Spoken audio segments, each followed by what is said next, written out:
207. Once you get that, I'd like for you, if you will, to open your Bibles to Matthew chapter 13. Matthew chapter 13. We'll be there in just a moment.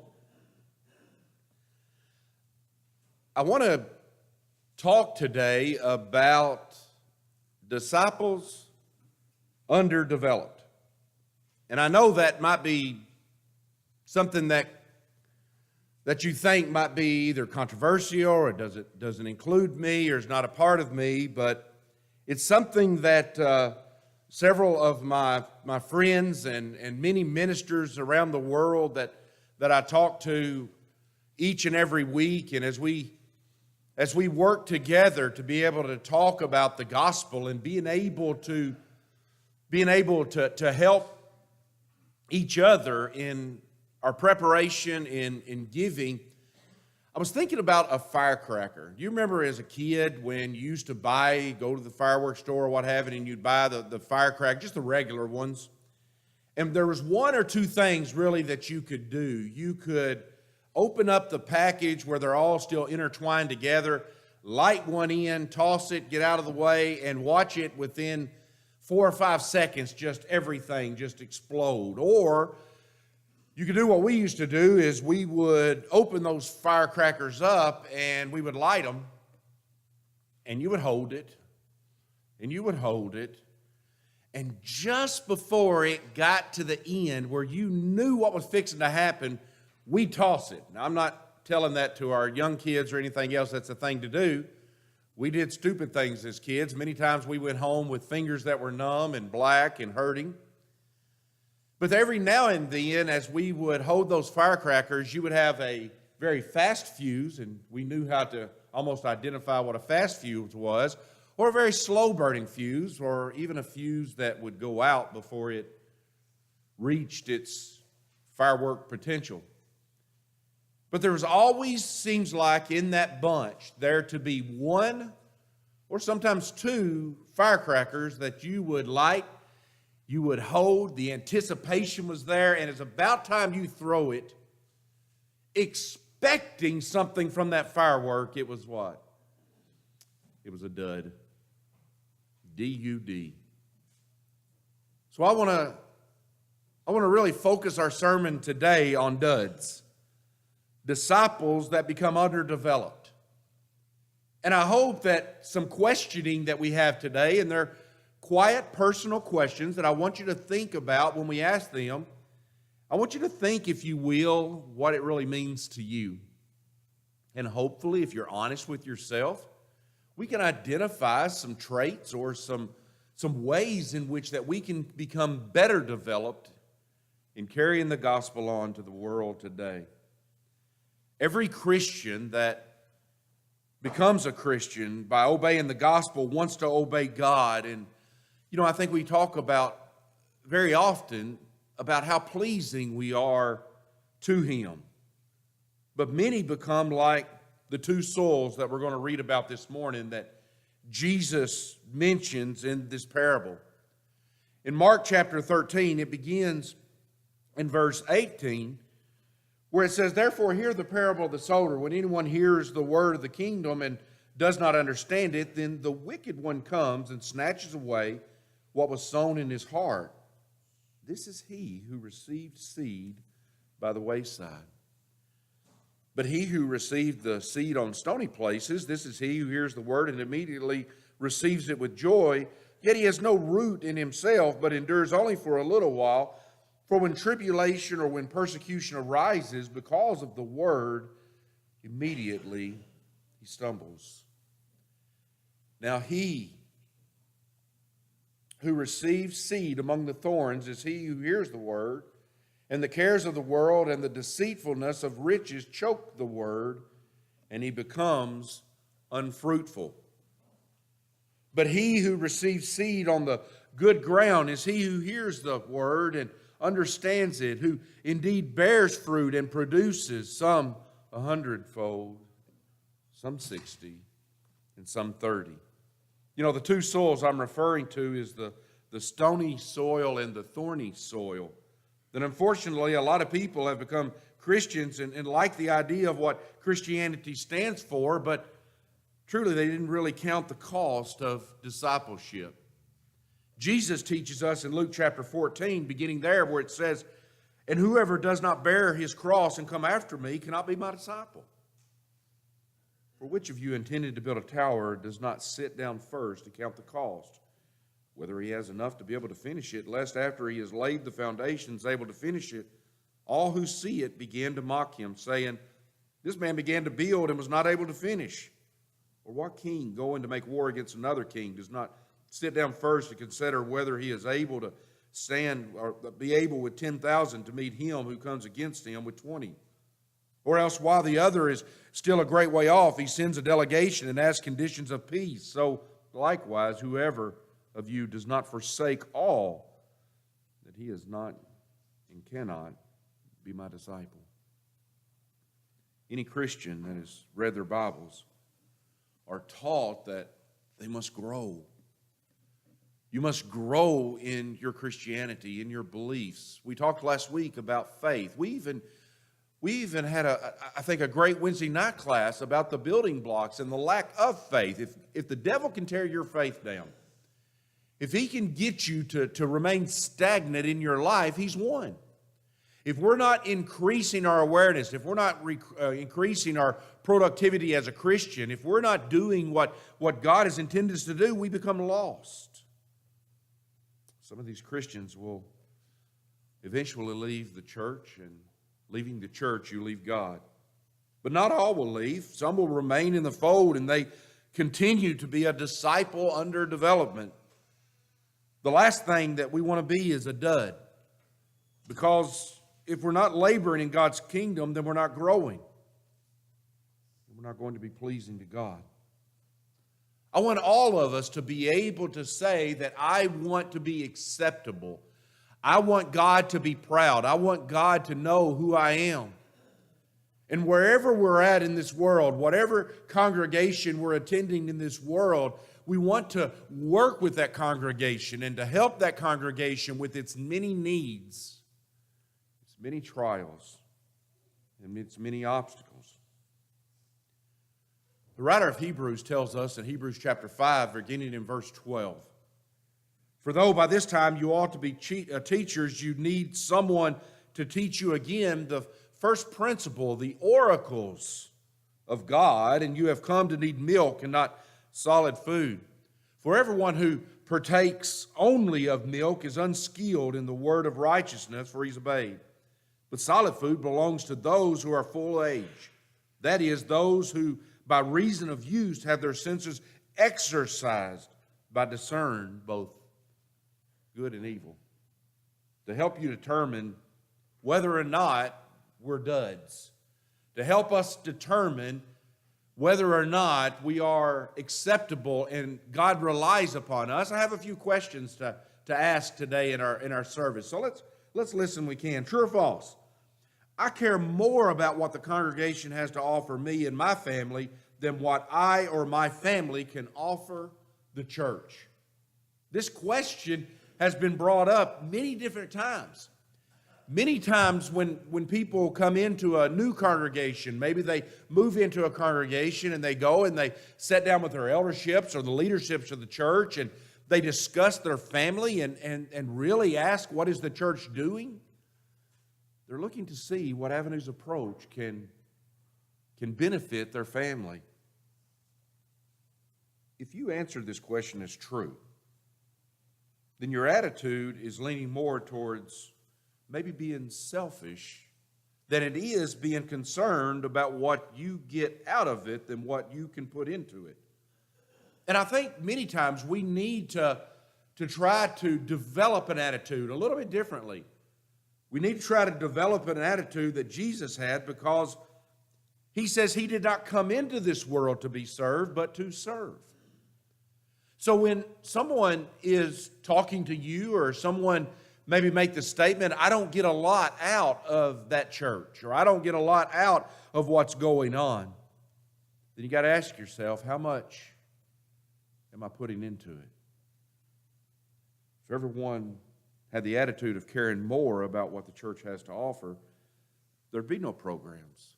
There'd be no fellowship opportunities because someone would always be waiting for someone else to do something. And the only way anything gets done is through volunteers who have a commitment to the Lord. Volunteers, members of the Lord's body, who have a commitment to do what is right. And I think for us personally, we have to look at the projects, the things that need the attention, the things that we need to look for and see what's going on, and then try to help in any way, shape, or form. You know, a lot of times with small congregations, when there's a very limited number of people, the thing that probably hurts the most is finances. Finances in the church. And being able to make sure that the church can remain viable, we have to be able to look into ourselves. It's not that we're waiting for a rich family to come in to be able to cover our financial needs so that we don't have to. But I think when you even look at our financial report and what's going on with that, we look and see at the cost of what our finances is versus the cost of what I am giving or producing. How beneficial am I to the church today? Now that doesn't just hit us here at home, but it hits in many congregations throughout the world. Several congregations that struggle with finances. And what do we look for? What is it that we try to do? The ministers have to walk a tightrope in being able to speak about the finances of the church, very simply because we want to increase awareness more than we want it to become a financial pit where we're just always asking or begging or trying to strive to get you to give more money. And that's not our focus. But our focus should be that if we want our church to survive, if we want our congregation to last and continue as we try to grow in numbers, and naturally as we grow in numbers, we know that new families and new people that come and they decide that they want to be a member of this congregation are going to bring with them different abilities. The ability of leading singing, or the ability of praying or teaching, the ability to help with our outreach, and yes, even the ability to help us financially.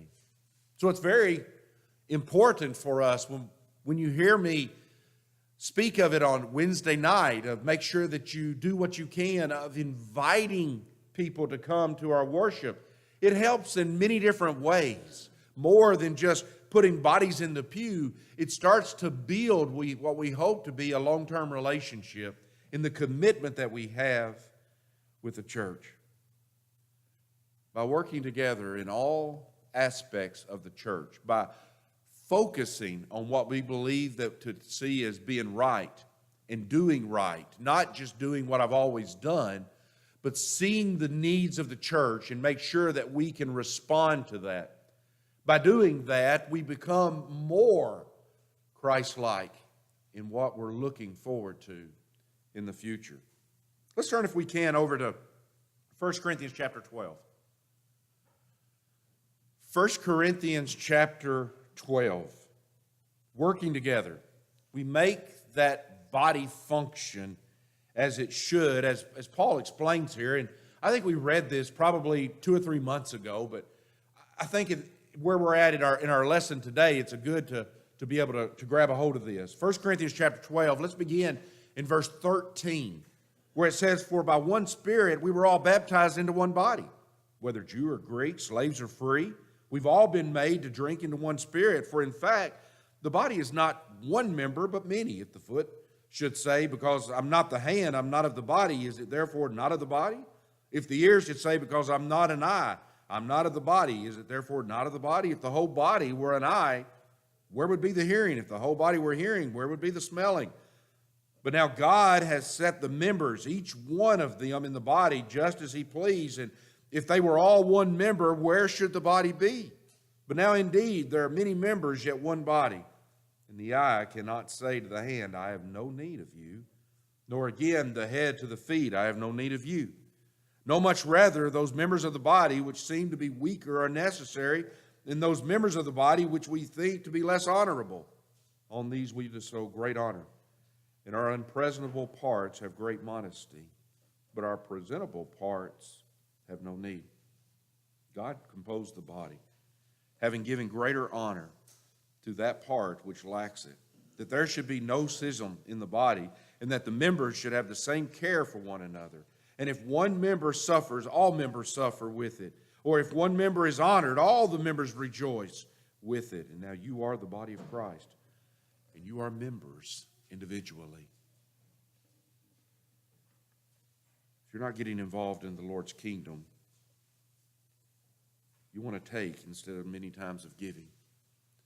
You're always looking to see what can be done for me more than you're looking at what I can do to remain active in the church. And your abilities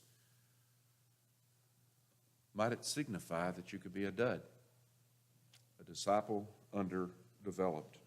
Here's another question, true or false? If there are not any children there that are my children's age, I'm going to try to find a larger congregation that has them. Personally, I have to tell you, so many times people that call and they have questions about our congregation ask the question, how much? How large? Tell me about the kids' classes. Tell me about what you do with the children. Tell me about it. And when they hear that we don't have a lot, or if any other congregation doesn't provide a lot, many times they'll look elsewhere to try to find a congregation maybe that has a youth minister or a youth program that could have several hundred different ones that could be there. And because of that, a lot of time the church won't grow because they feel that there's not enough there.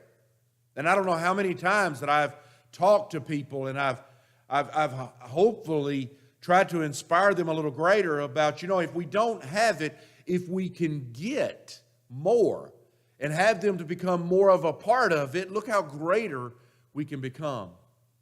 Sometimes it takes one family with children to be able to help and to see and to be able to hope that there can be a greater light to that. If everyone has the attitude, then the larger churches will continue to get bigger. And the smaller churches will continue to get smaller. I know that it can be challenging for children when they don't have many their own age. But I want you to think about this. If you keep your kids in a smaller church, you can make it possible for the next family that comes to be able to say, well, I'll allow my children to be there. And then the children's program will continue to grow. And the children's program will continue to become successful. If no one takes the first step to build up the youth population, how is it ever going to happen? And speaking to people with families, and I know that several had asked the question before, and I receive emails from other congregations that are watching this, hopefully online. If your family will become the catalyst, if you will say, I will take the challenge, I will take it, and I will work towards the goal of doing what is right. I will work towards the goal of being that family that the church can rely upon. Just think about the light that you can shine to the community that is there.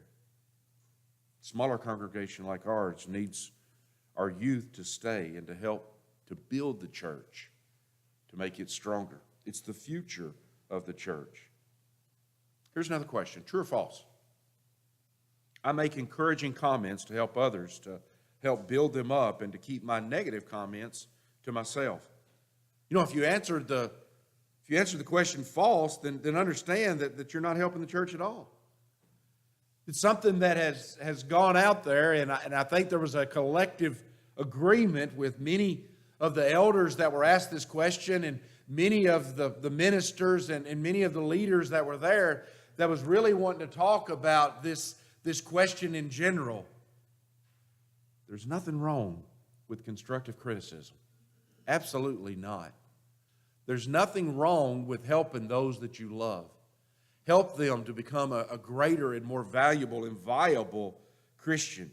But if you're the type that constantly taking someone to the side or venting or complaining, And think about it. A lot of things we can complain about. We complain about the singing. We complain about the sermons. We can complain about the teachers, the preachers, the leaders, elders. You can complain about everything.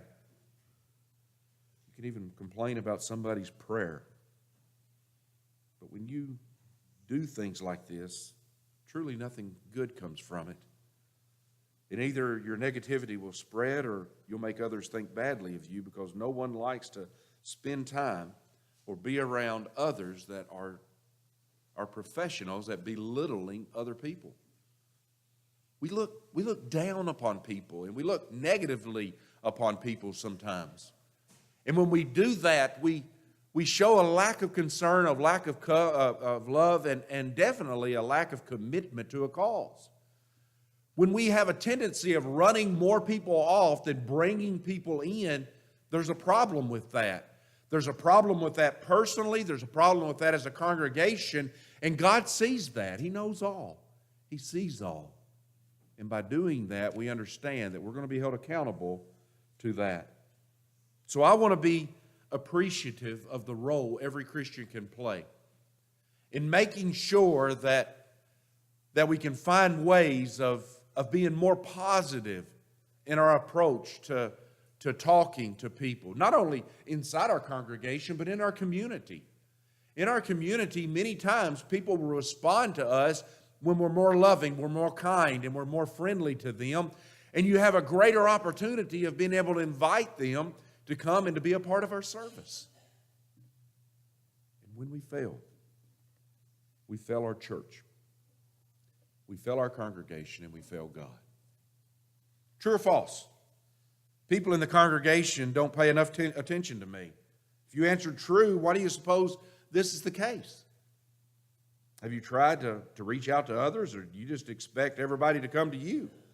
Have you tried to call or visit some of your brethren, giving them words of encouragement? Have you prepared meals for the sick, visited the sick members in the hospital, made phone calls? Have asked yourself why you expect to receive kindness if you've never shown any. Proverbs chapter 18 and verse 24, a man who has friends must himself be friendly. That's an important concept in our lives today. That's truly important for all of us to look and to see and to say, if I want others to be friendly to me, I must be friendly to others. John chapter 13 and verse 34, a new commandment that I give you, that you love one another as I've loved you, that you also love one another. And by this, all will know that you're my disciples if you, very simply, love one another. It doesn't get much more basic than that. And if we're found guilty of that, there's trouble in our spiritual life. True or false? I do my best to be a positive influence on others by being a good example. You know, if you answer true, that's wonderful, because you're doing exactly what the Bible teaches. If I can be a positive influence first upon myself, upon my spouse, upon my children, if I can be a positive influence to that, then naturally there's going to be some other things that come about that goes off from that. I then can be a positive influence in my congregation. I can be a positive influence in my community. I can work hard in every facet of my life and become an asset to me, my family, my church, and my community. Isn't that great? Couldn't you do that? You know, I've been in this community like 20 years, and we got a lot of things going on in this smallest incorporated town in the state of Tennessee. We've got a lot of things happening, and there's a lot of organizations that are doing something on a weekly basis. Some of you know it. You're so far into it just as I am. And I hear people sometimes when I encourage them to get a little more involved with the community that, you know, I've done it. I did it. I was a part of it.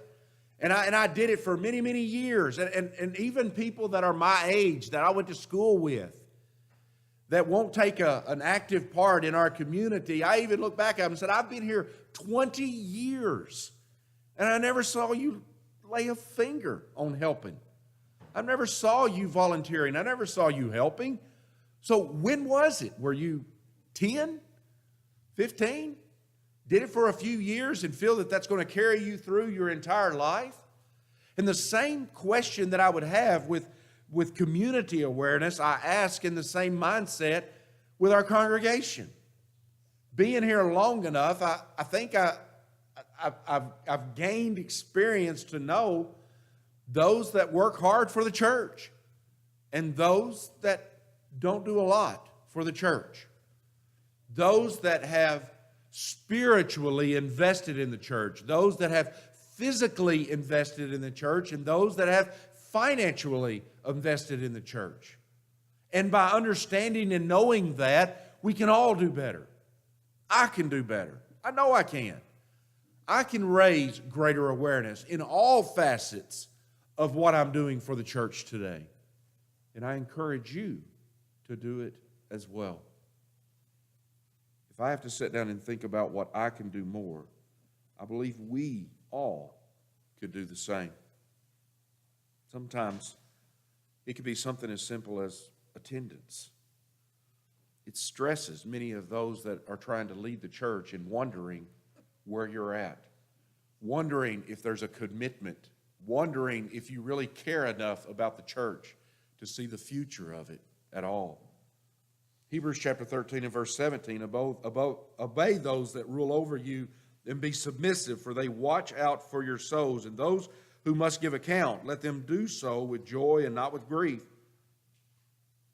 for that would be unprofitable for you. I've spoke to many elders of many congregations all over this world that are stressed to the point that they're almost ready to give up. They're stressed to the point that they're almost ready to drop their leadership role because they just feel they're not making a difference in this world today. They don't have joy in serving. They don't have joy when they feel the congregation not working towards the same goal or trying basically to tear down the leadership role of the church. You have to determine two things. Either you want to be an asset to the church or you're going to be a liability. Either you want to help the church or you're going to just be an attendee, a number on the wall. You have to ask yourself, what is it that God would want from me? What is it that God expects from me as a disciple? Am I a disciple that is concerned with the future of the church, or am I a disciple under development? Am I a dud? 2 Peter chapter 3 and verse 18, but grow in the grace and knowledge of our Lord and Savior Jesus Christ. Matthew chapter 10, verse 24 and 25, a disciple is not above his teacher, nor a servant above his master. It is enough for a disciple that he be like his teacher, or a servant like his master.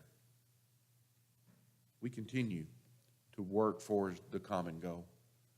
We continue to work towards the goal of being viable in the Lord's service today. You know, you cannot exercise the proper love.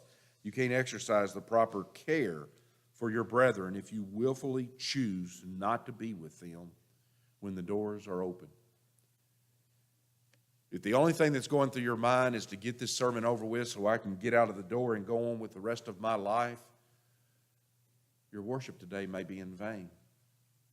If my only thought is how much longer do I have to be here, or when is communion coming, and how fast can I get on about my everyday life, your worship truly may be in vain. Our final mark of a disciple that is not a dud is a one that is willing to work. Not waiting for someone to tell them what to do, not waiting for someone to come up and say, why haven't you done it? But someone that looks and sees what needs to be done and can jump on it and be a part of it. John 15 and verse 8, by this my Father is glorified, that you bear much fruit, so you will be my disciple. You know, if you found that you're a dud this morning, I hope you'll choose to start growing. I hope you'll choose to say, I need to find a way in which I can be a better servant of God. I need to find a way in which I can attain a greater richness in my Christian life today. And I got to get busy. I got to get busy because I promise you, hell is just as truthful as heaven. Finding ourselves lost for eternity, finding ourselves losing our eternal goal of living with God forever is true. And it's promised for those that do not work hard in this world today.